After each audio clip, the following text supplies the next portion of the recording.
Sa ulo ng mga nagbabagang balita, Pangulong BBM nanindigang hindi gagamitin ang EDCA sa pagresolba sa girian sa West Philippine Sea.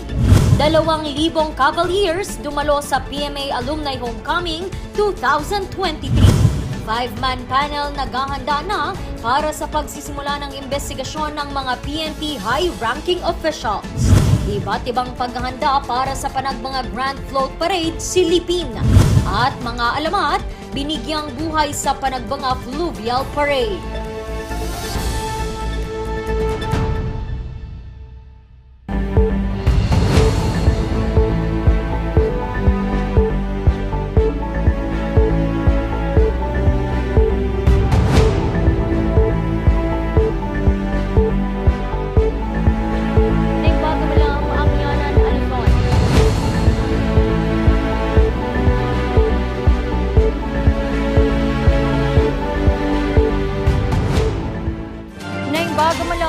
Amyanan, Luzon. Narito na ang mga bago at may init na mga balita. Nagbalik na sa kanilang itinuturing na tirahan ang 2,000 Cavaliers sa PMA Alumni Homecoming 2023. Ating tunghayan ang mga tagpo sa kwentong ito. Welcome home, sons and daughters of our proud alma mater. Like a caterpillar that webbed its cocoon and soon emerged a butterfly, beautiful to behold. Taas noo at abot tenga ang mga ngiti ng 2,000 Cavaliers sa kanilang muling pagtapak sa Borromeo Field ng Philippine Military Academy para sa Alumni Homecoming noong Sabado. Lahat ng mga PMA classes nagbalik tanaw sa kanilang naging karanasan sa akademya. Pinakabata sa mga dumalo ang 22 anyos na si Cavalier Chaimie Grace Gargara mula sa Bagsik Diwa Class of 2022. As Cavalier, overwhelming yung pagtapak sa Borromeo bilang youngest class, youngest cadet, youngest alumni present. But upon marching off rin, nare-realize namin na there's more ahead of us. Matikas ding tumayo sa Borromeo Field ang 89 years old na si Cavalier Amaury Evangelista mula sa Class 62 na siyang pinakamatandang dumalo. The Lifetime Achievement Award is presented to General Benjamin P. Defensor Jr. Philippine Air Force Retired, PMA Class of 1969. Pinarangalan ang 26 na alumni na may natatanging kontribusyon sa bansa. Sa unang pagkakataon ay nagkaroon din ng Cavaliers Pandemic Heroes Award. Pinarangalan din bilang Silver Jubilarians ang Class 98, Golden Jubilarians ang Class 73 at Diamond Jubilarians ang Class 63 na kinabibilangan ni Cavalier Robert Manlongat. That means we are 60 years after our graduation. We are happy that we still made it to this. This is the last occasion where alumni can celebrate as a group, and they are supposed to be celebrating in different manner. Kanyang payo sa mga kasalukuyang kadete. You have to keep up with the creed. It's of courage, integrity, and loyalty. Those are the three special words which any Cavalier would always keep up to. It is also more than just a chance to come back to the academy and reminisce their remarkable cadet days. Matagal mang nagretiro na ang ilan sa mga ito, pangako ng PMA alumni ang patuloy na suporta at mga tulong.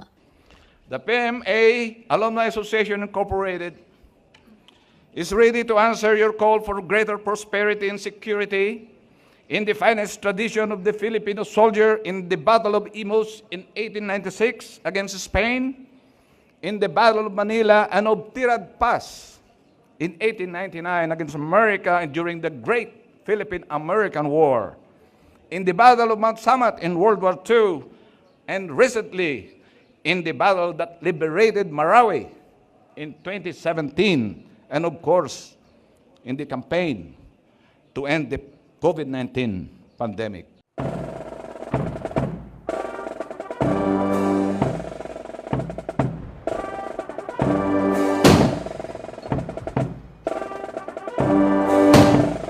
Panauhing pandangal si Pangulong Ferdinand Bongbong Marcos Jr. It is my pleasure to join you in today's homecoming. As we Sa isang celebrate pagbibigay the law pugay at pasasalamat niya, sinimulan ang kanyang mensahe. It is an honor to be surrounded by the alumni of the PMA, an institution that has been a pillar of stability and significant part of every part of our country's history. Since its establishment in the 1930s, the PMA has produced selfless individuals who have offered their lives to defend this country and preserve the democratic ideals and freedoms that we all enjoy today. Kanyang pangako, hindi matatalo ang bansa sa anumang banta sa seguridad dulot ng mga agawan sa teritoryo at iba pang mga international na issue. The country has seen heightened geopolitical tensions that do not conform to our ideals of peace and threaten the security and stability of the country, of the region, and of the world. This country will not lose 1 inch of its territory. We will continue to uphold our territorial integrity and sovereignty in accordance with our Constitution and with international law. We will work with our neighbors to secure the safety and security of our peoples. Nagtapos ang alumni homecoming sa troop inspection ng presidente sa Borromeo Field kasunod ng pagmarcha ng mga Cavaliers ng bawat PMA class. Randy Guzman para sa Luzon Headlines. Sa diplomatikong paraan at hindi EDCA. Yan ang pahayag ni Pangulong Bongbong Marcos sa kanyang pagdalo sa PMA Alumni Homecoming tungkol na rin sa panunutok ng Chinese Coast Guard ng laser sa isang barko ng Pilipinas. Magbabalita Charles Limon. This country will not lose 1 inch of its territory. We will continue to uphold. Ito ang tiniyak ni President Ferdinand Bongbong Marcos Jr. sa kanyang talumpati sa PMA Alumni Homecoming noong Sabado.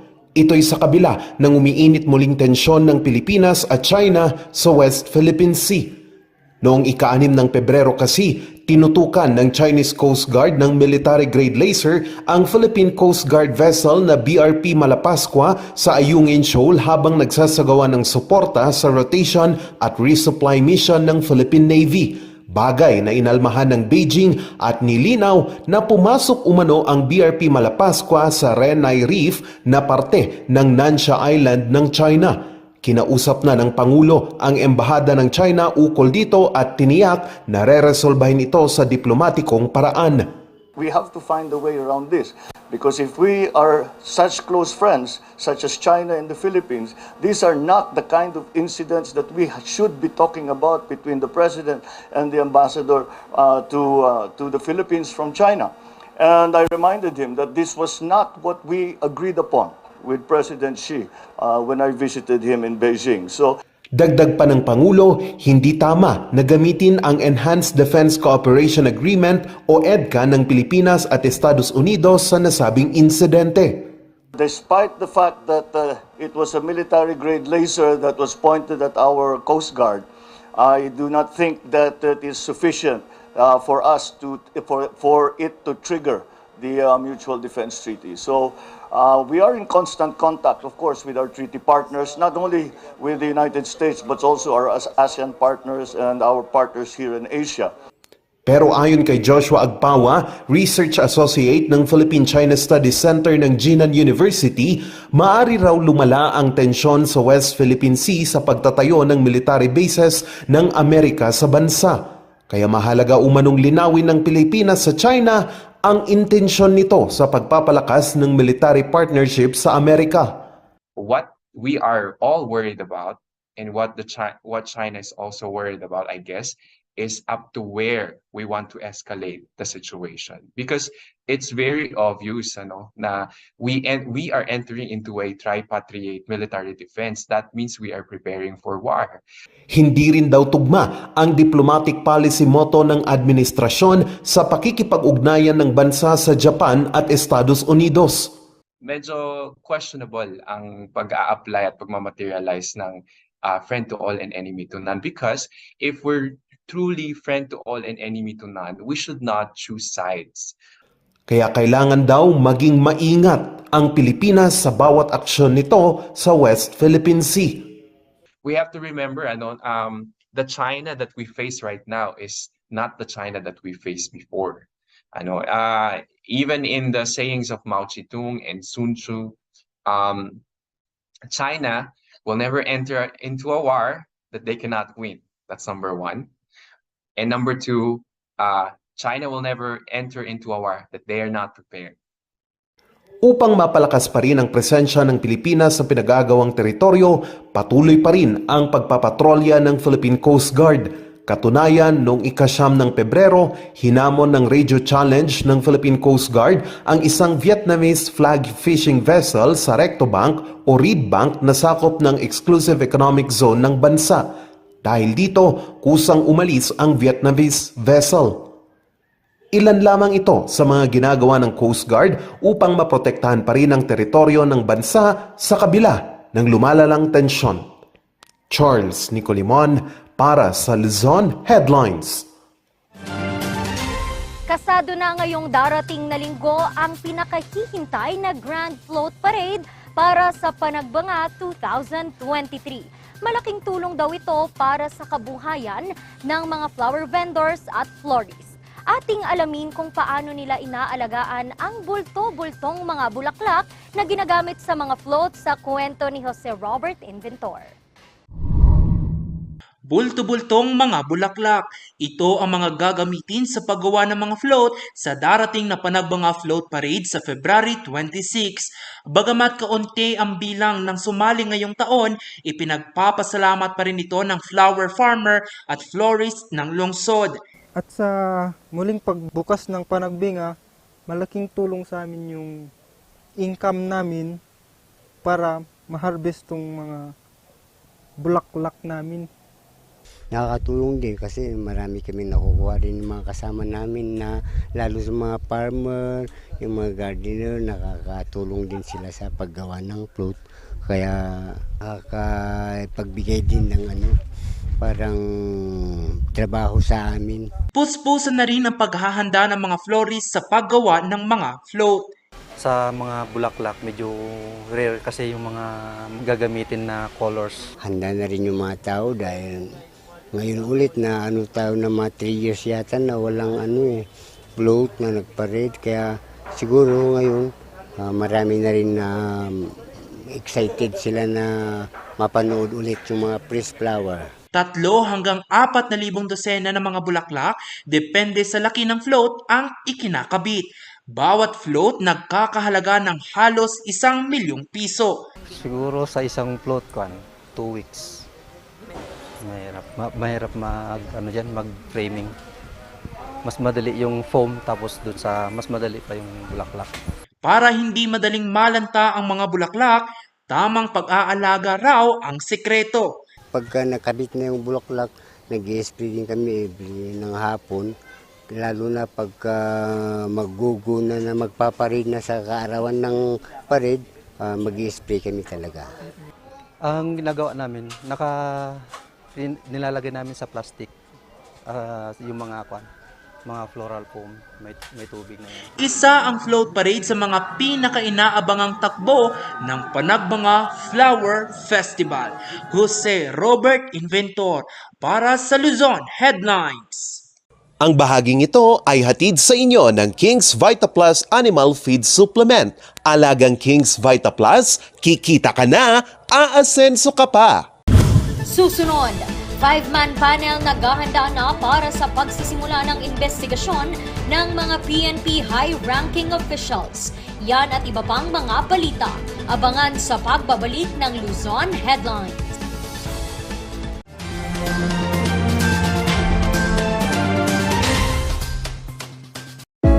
Baboy, baka, kabayo, kalabaw, kambing, manok, pato, bibe. Lahat ng ito pwede sa King's Vita Plus Animal Feed Supplement. Ang bago at epektibong animal feed supplement. Puno at kumpleto ng mga essential vitamins, minerals, probiotics, calcium, amino acid, omega-3, D3 at electrolytes. 1 o 2 kutsara ng King's Vita Plus, i-mix lang sa tubig o feeds araw-araw at kikita ka na, sigurado pa ang iyong pag-asenso. Mabibili sa mga Agrovet stores ang King's Vita Plus Animal Feed Supplement.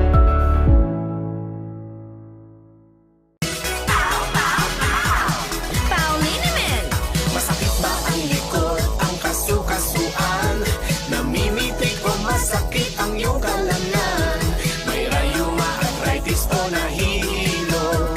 May stiff neck, flatulence, o masakit ang ulo. Sa Pauliniment, ginhaway, garantisado. Pauliniment, isang pahid ka lang. Dahil walang out sa Pau! Bulok, maliliit at hindi ba malusog ang inyong mga halaman? Omega Green ang kasagutan. Ihalo lang ang 2 kutsara nito sa isang maliit na container at kaunting tubig. Pagkatapos ay ihalo sa knapsack sprayer at pwede na itong ispray sa mga pananim. Meron itong nitrogen, phosphorus, magnesium, copper at zinc na tumutulong sa pagpapaganda at pagpapabilis ng tubo, pagpapanatili ng nutrisyon, mas malagong mga dahon at panlaban sa mga sakit ng mga halaman. Hindi rin ito nakasasama sa kapaligiran. Pwede rin ito sa kahit anong klase ng halaman, mapa-highland crops o lowland crops. Omega Green by Encam Agri-Marketing, the ultimate friend of farmers.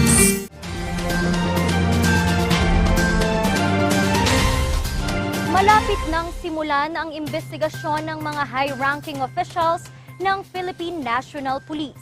Ang investigasyon hindi raw magiging madali ayon sa isa sa mga uupong 5-man panel.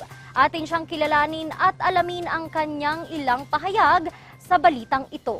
Milinio Bandas, Police Major Bededa Kiwas, Police Major Francisco Pel.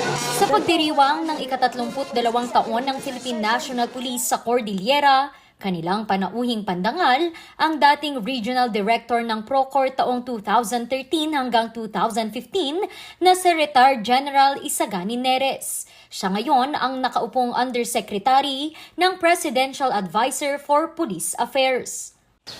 Procor has always been at its best ever since its creation and organization. With its visionary leaders in the past and in present times, Procor has constantly lived up to the challenges of times here in the Cordilleras.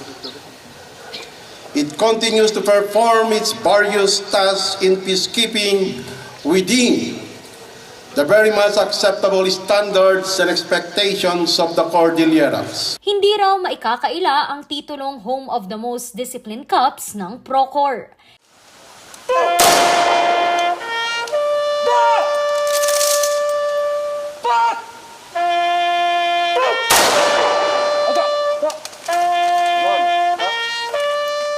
Sa pagdiriwang ay nag-alay sila ng dasal at mga bulaklak sa mga yumaong bayaning pulis ng rehiyon.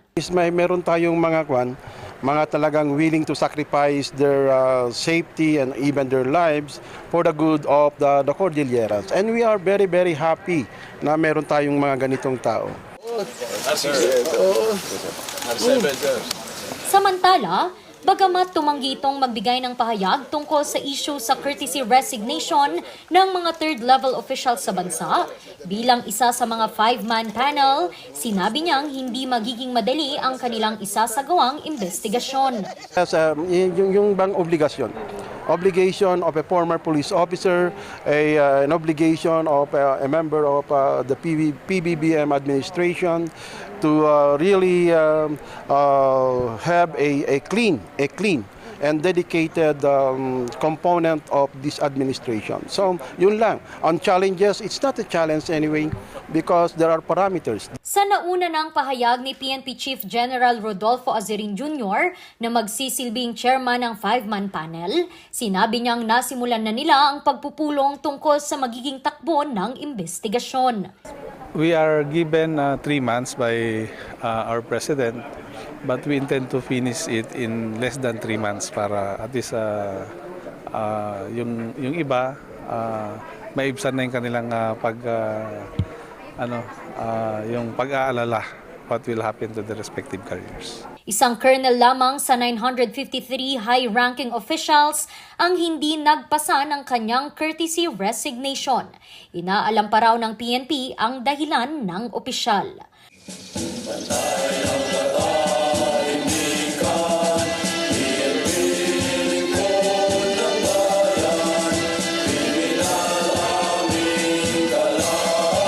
Randy Guzman para sa Luzon Headlines. Plano ng probinsya ng Pangasinan na magkaroon na rin ng sariling 911 hotline para masigurado ang kaligtasan at seguridad kapag may sakuna o anumang mga problema ang dumating sa mga residente. Atin niyang alamin kay Jose Robert Inventor. Mainit na pinag-usapan sa ika-25 regular session ng Sangguniang Panlalawigan ng Pangasinan ang disaster preparedness ng probinsya.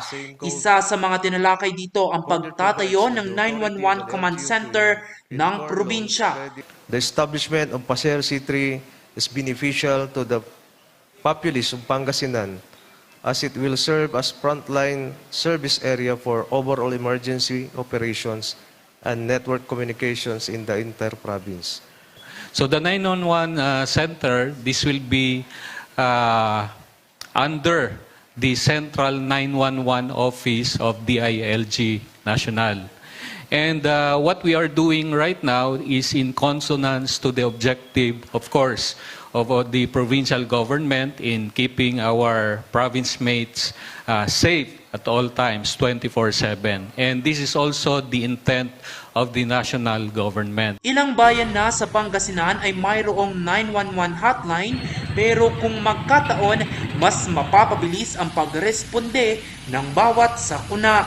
We are pushing for this one, and ultimately this will improve the disaster management here in the province of Pangasinan, Your Honor. Ang pagtatayo ng command center ng 911 ay nakapaloob sa Executive Number 56 o institutionalizing the emergency 911 hotline as the nationwide answering point, replacing Patrol 117 and for other purposes. Jose Robert Inventor para sa Luzon Headlines. Before anyone can go to court, as required ng Presidential Decree 1508 as amended by the Local Government Code, yung Republic Act 7160, kailangan ng certificate to file action mula sa barangay, proof na nagkaroon ng prior mediation or conciliation before the lupon, and to be certified by the barangay captain. So, kung ang partidos na in conflict ay nag-settle doon sa barangay level, it ends there. But the kapitan or the lupon cannot compel ang isang party sa isang conflict na mag-settle. Neither the kapitan nor the secretary of the lupon withhold, no? Hindi niya pwedeng pigilan ang isang party from going to court or even from not issuing a certificate to file action. Ito po yung decision ng ating Korte Suprema sa Pang-et versus Manakneng Dawas. At ang sabi ng ating Korte Suprema dito ay ang conciliation in the barangay level ay dapat voluntary on the part of the parties at walang coercion, force, or intimidation coming from the barangay officials. So, again, to repeat, a party who does not reconcile with the opposing party in the barangay level cannot be compelled not to file an action before our courts. Susunod, mga alamat binigyang buhay sa Panagbanga Fluvial Parade. Ang detalye abangan.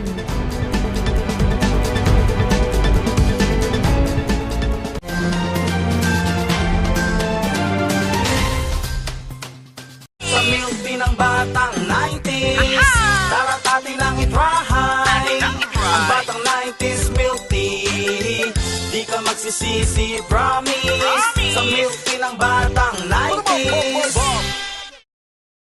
Bizarre Music offers a complete line of musical instruments.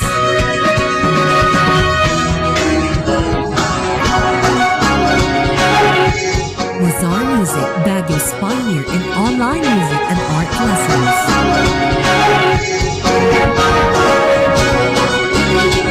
Luzon Music, bringing music closer to your hearts.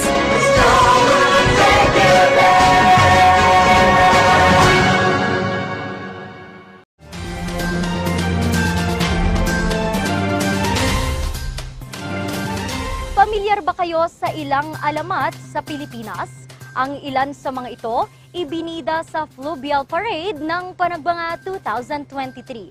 Ating tunghayan ang makukulay at magical na mga tampok sa kwento ni Charles Limon.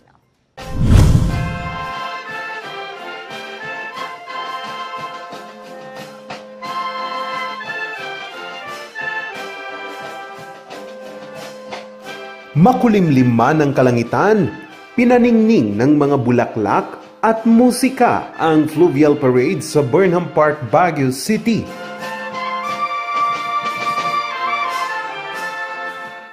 Parte ito ng pagdiriwang ng Panagbanga Festival ng lungsod. 12 entries ang nagpaligsahan. Tema ng parada ngayong taon, ang iba't ibang kwentong alamat gaya ng Ibong Adarna, alamat ng Maria Makiling, Male Swan, at iba pa.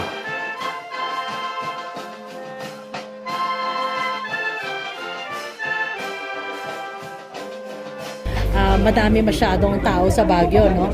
And we want to spread yung mga events ng Flower Festival para naman yung mga ibang bisita natin na hindi makapunta on February 25 and February 26 ay magkakaroon din sila ng feel ng vibe of the flower, yung flower vibe na tinatawag, no, here in the city of Baguio. Bawat entry nakatanggap ng subsidy na 20,000 pesos. Bagamat nagagandahan, bawat float ay masusing hinusgahan ng mga hurado. Sa huli, idineklarang first place ang float nila Hilda. Ginamitan nila ito ng Malaysian moms na bulaklak para sa disenyong bahaghari at paro-paro. Masaya kami para sa mga boat concessionaire kasi kasama kami sa ganyan at maraming turista ang pupunta at titingin sa amin. Yun lang. Kaya kami naging magpursige na gagawin namin lahat to. Gagawin namin lahat to. Bilog for healing talaga yun. Tapos yung rainbow is rainbow is the pot of gold. Tapos yung mga fruits, harvest. Kaya God of harvest siya. Kaya nasa bundok. Ikinatuwa rin ng City Tourism Office ang aktibidad na inaasahang makakatulong pa sa pagpapalakas ng turismo sa lungsod. It has been said na the impact of the negative impact ng ating pandemic for the 2 years, baka matagal ang recovery. Sabi nga nila baka nga 4 to 5 years. But last year alone, we saw how we are surpassing our tourist arrivals. No, yung last year nahigitan na namin yung 2019.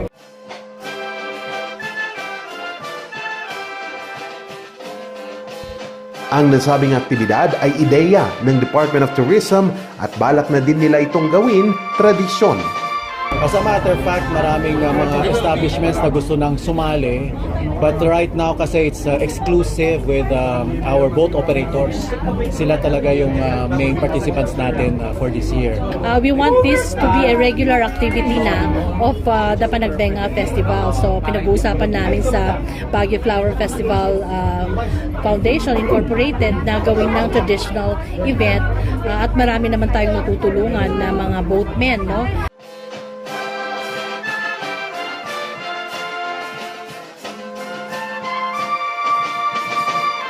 Huling isinagawa ang Fluvial Parade taong 2003 at noong nakarang taon, muli itong binuhay sa tulong ng Department of Tourism, Cordillera. Charles Nicolimon para sa Luzon Headlines.